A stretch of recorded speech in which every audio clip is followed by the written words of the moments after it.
If your home recorded drums sound like this,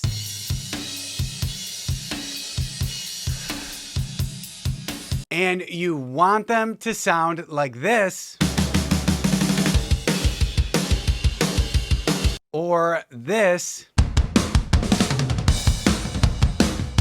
then you need to go back and watch the first 3 videos in this series. Up until now, we've covered some of the basics to mixing home recorded drums, some microphone placing techniques, and we've even gone over how to turn that garbage kick and snare sound into something that you can be proud of. But now it's time to go a little bit deeper. Listen, I've gone over a lot of great information in this series, but it's impossible to get to it all. So if you guys want to learn more, make sure and register for my free online mix training that I hold a couple times a week, and you will also get a copy of my home studio mix guide just for signing up. And if you have any more questions on home recorded drums, just reach out to me because I'd be happy to help you out. So let's talk about why home recorded drums end up sounding bad most of the time. In the first video, we discussed overhead mic placement and how not to mic up your kit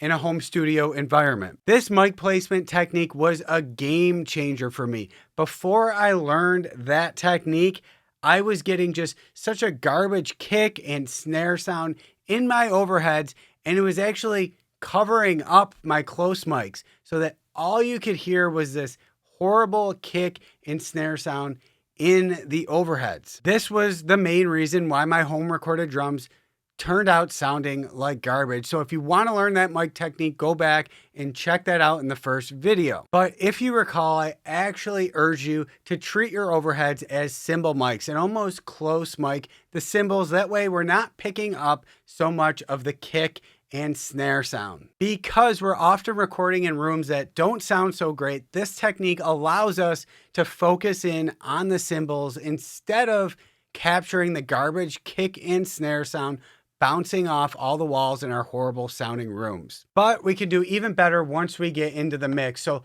let's take a listen to the overheads in this drum mix, and I'll turn them up a little bit.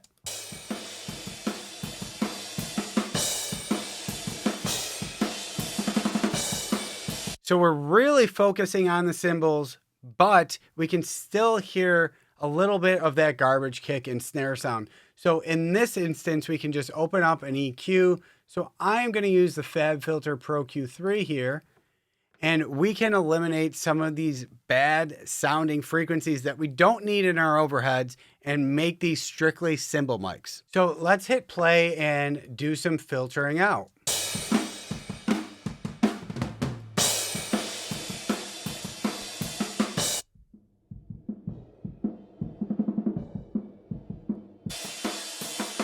So right there, we rolled off everything below 300 hertz. And this is a lot of the kick drum and the low end of the snare. So let's do a before and after.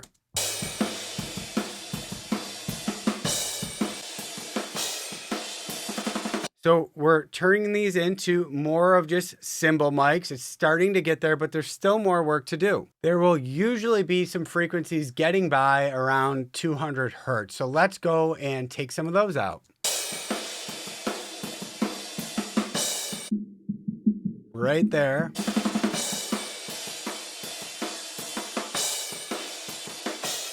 So we're starting to thin these out even more. And just like in the last video, we can take out some of the boxy sounding frequencies from the snare drum. So those frequencies are in the overheads as well, so we can work on those a bit.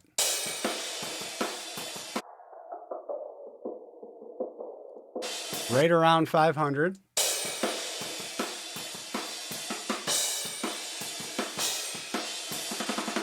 Now we'll do a before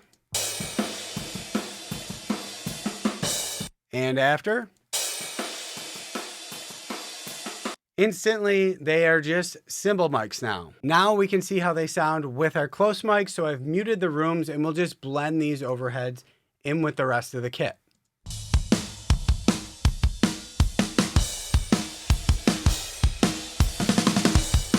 Not too bad, but there is still more work to do. So a lot of times, because we're working with maybe cheap cymbals or a bad sounding room, we get these really annoying sounding frequencies up in between, let's say 2K and 6K. These frequencies are very harsh and we can oftentimes notch these out. So I'm going to go through and find one with you guys. So if we create a bell and just narrow it out, just as skinny as it can go, we can sweep around and find some of these annoying frequencies. So let's do that right now.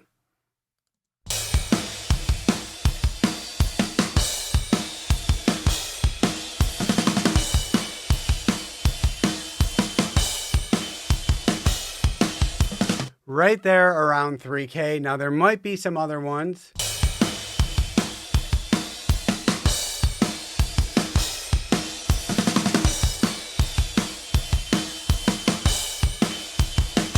That one right there is the only one I'm finding. So right there, we can just duck some of this out.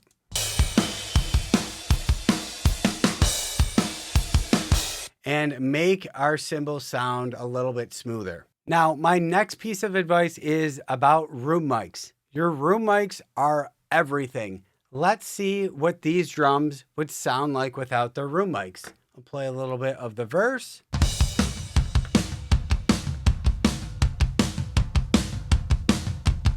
Not too bad, right? Now let's play it and engage the room mics.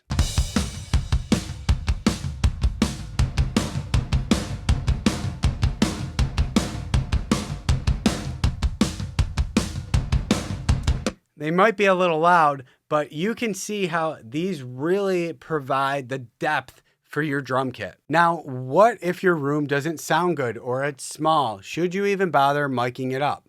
The answer to that is no. I really don't think you should bother even capturing your room if it's super cramped or doesn't sound that great. If you are in that position, I would try actually miking outside the room. See if that creates an interesting effect, maybe down the hall or something like that.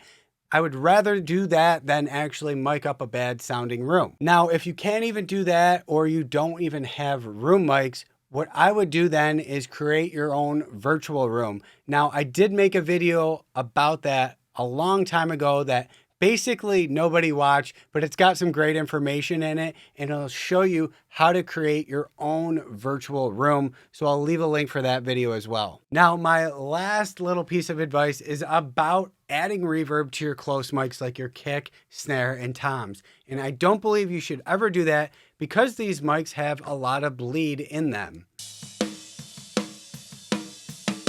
Like our snare top, if we add reverb to these microphones, we are going to be adding reverb to all that bleed. And all that bleed is going to be captured in the reverb and it's going to wash out our sound. Now, if you're using samples, that would be something that I would add reverb to. So in this case, we have a kick and a snare sample. So let's try sending those to a drum reverb. So here's the kick sample. Send a touch of reverb there, and then we could do that for the snare sample as well.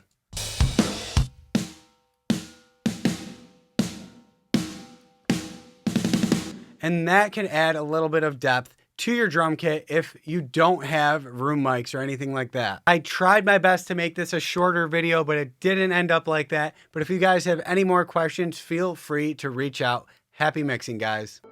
Hey guys, if you like this video, make sure and go grab a copy of my home studio mix guide with your go-to EQ and compression settings for all your tracks. And also go ahead and register for my online mix training that I hold a couple times a week so that you can learn how to turn your home recorded tracks into a professional product.